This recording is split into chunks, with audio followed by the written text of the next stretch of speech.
America और Iran के बीच समझौता कर रहे पाकिस्तान ने ट्रंप के साथ बड़ा खेला कर दिया है और चोरी छिपे ऐसी चाल चली है कि अब अमेरिका यह सोचने पर मजबूर हो गया है कि पाकिस्तान पर भरोसा करे कि ना करे, शाहबाज और मुनीर की जोड़ी पर यकीन करे कि ना करे। आखिर पाकिस्तान ने कैसे ट्रंप के साथ खेला कर दिया है, इस वीडियो में आपको विस्तार से बताता हूं। लेकिन उससे पहले अगर आपने लोक सेवा न्यूज़ को सब्सक्राइब नहीं किया है तो आप चैनल को सब्सक्राइब कर लें। दरअसल पाकिस्तान ईरान और अमेरिका के बीच जब सीज फायर का ऐलान होता है उसके बाद से मीडिएटर के तौर पर काम कर रहा है। लेकिन खास बात यह है कि इस्लामाबाद में जो तमाम बैठकें हुई हैं उन बैठकों के बीच पाकिस्तान चोरी छिपे ईरान की मदद करता रहा, क्योंकि जो खुलासा हुआ है उसने दोनों देशों के बीच जो चल रहे युद्ध के दरमियान पाकिस्तान कैसे चोर दरवाजे की मदद से लगातार ईरान की मदद करता रहा है। पाकिस्तान ने गुपचुप तरीके से ईरान के जो आर्मी एयरक्राफ्ट हैं उन्हें अपने एयरबेस में रुकने की परमिशन दे दी। हाँ, ये बड़ा खेला कर दिया है, क्योंकि ट्रंप को यकीन था कि पाकिस्तान वैसे ही चलेगा जैसे ट्रंप चाहेंगे, लेकिन चोरी छिपे पाकिस्तान ईरान के सपोर्ट में खड़ा रहा। अमेरिका और ईरान के बीच जारी तनाव में पाकिस्तान मीडिएटर की भूमिका निभा रहा था और इसी दरमियान पाकिस्तान ने क्या किया कि ईरान के जो भी विमान थे उन्हें अपने नूर खान एयरबेस पर पनाह दे दी। पाकिस्तान के इस कदम पर अब अमेरिकी सीनेटर ने भी सवाल उठा दिए हैं, जबकि पाकिस्तान ने इन तमाम दावों को झूठा बताया है।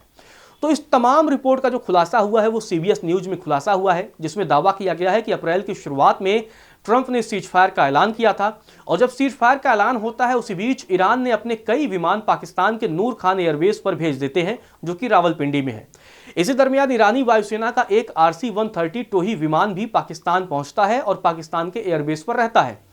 और खास बात यह है कि अमेरिकी हमलों से बचने के लिए पाकिस्तान में ईरान ने अपने विमानों को छिपाया। तो इस न्यूज रिपोर्ट में यह खुलासा हुआ है और जब यह खुलासा हुआ है तो इस पर अमेरिकी सीनेटर हैं लिंडसे ग्राहम, उन्होंने सवाल उठा दिया है। सोशल मीडिया प्लेटफॉर्म पर उन्होंने टिप्पणी की है और इस रवैये के बारे में कहा कि अगर यह रिपोर्ट सही है तो मीडिएटर के तौर पर पाकिस्तान की भूमिका का नए सिरे से मूल्यांकन करना होगा। और साथ ही उन्होंने ये भी कहा है कि इजराइल को लेकर पाकिस्तानी अधिकारियों के पुराने बयानों को देखते हुए उन्हें इस खबर पर कोई हैरानी भी नहीं होगी। हालांकि पाकिस्तान लगातार इन आरोपों को झूठा बता रहा है। पाकिस्तान के एक सीनियर ऑफिसर हैं इन तमाम आरोपों को खारिज कर रहे हैं और उनकी तरफ से कहा गया है कि नूर खान एयरबेस घनी आबादी वाले इलाके में है, वहां चोरी छिपे ऐसा करना इम्पॉसिबल है। पाकिस्तान के अलावा अफगानिस्तान में भी ईरानी नागरिक विमानों के पहुंचने की खबर है, लेकिन तालिबान के प्रवक्ता जबीहुल्लाह मुजाहिद ने इन तमाम दावों को भी झूठा बताया है और कहा है कि ईरान अपने विमान यहां भेजने की कोई उन्हें जरूरत नहीं थी।